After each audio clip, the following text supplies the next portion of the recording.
The chase has cut the brake.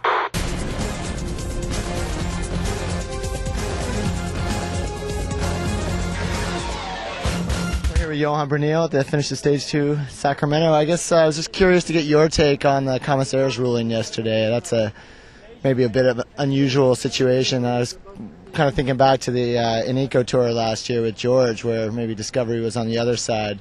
You've been around racing a long time. What are your thoughts about it? Well, first of all, I'm obviously very happy with the decision because it kept Levi in the jersey. But I think it's a decision fair for everybody, and ultimately I think it should not be a decision to be made. I think it should be a rule that whenever a race gets into a local circuit, which is good for the people, it's great for the fans, but it's basically not going to change anything about the result, a part of having a bunch sprint. Or in a big stage race, let's say in a Grand Tour, when the stage gets to a big city and they come into the city where it's left and right and it's really a matter of sprinters.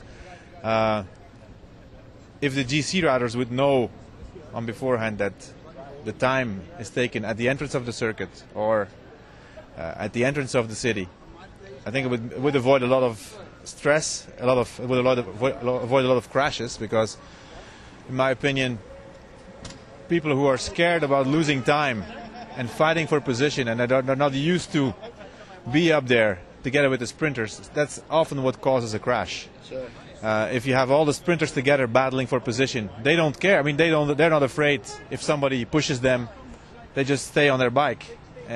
People who are not used to be there, but they have to be there because they cannot lose any time, often causes a crash. So I have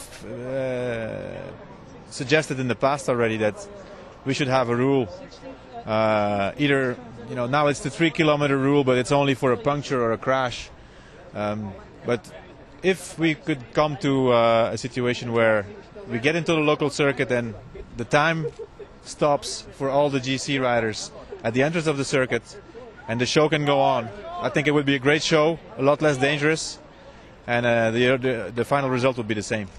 With the neutralization yesterday, was there any talk with the team managers coming into today's stage? Obviously a similar finish. I mean, was anything changed? Was there any kind of decision made about today?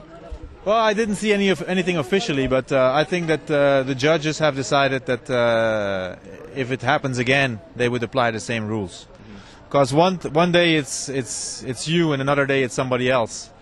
And I don't think you can. Of course, a crash can always happen. It can happen in the start of the race. It can happen in the middle. But the finishing circuit, of course, increases the chances of crashes. And we don't want it to happen to anybody. We definitely don't want to win a race on a crash of somebody else, but we also don't want to lose the race on a crash. So I think that's been a fair decision. And I hope it sets an example for the future, because I think it would definitely eliminate a lot of bad crashes. How specific are these finishing circuits to American racing? How often do you see similar format over in Europe? In general, the big races, they don't have it that much. Sometimes they have a bigger circuit, like a 10-kilometer circuit. I think at a certain moment we had a rule that the circuits had to be more than 10 kilometers. Doesn't specifically mean that it's less dangerous. But a circuit like today, for example, is great. It's wide avenues. It's not dangerous at all. It's great for the fans. But I think it's specific for American racing that the crowds can see the bunch go through 3 or 4 times and they can cheer for them, and I think it's great. It's what we need. But at the same time, we have to think about the safety of the riders, and if we think about the riders not having to stress about losing time and taking risks, it's for the safety of everybody. Thanks for the time, Johan. Okay, you're welcome.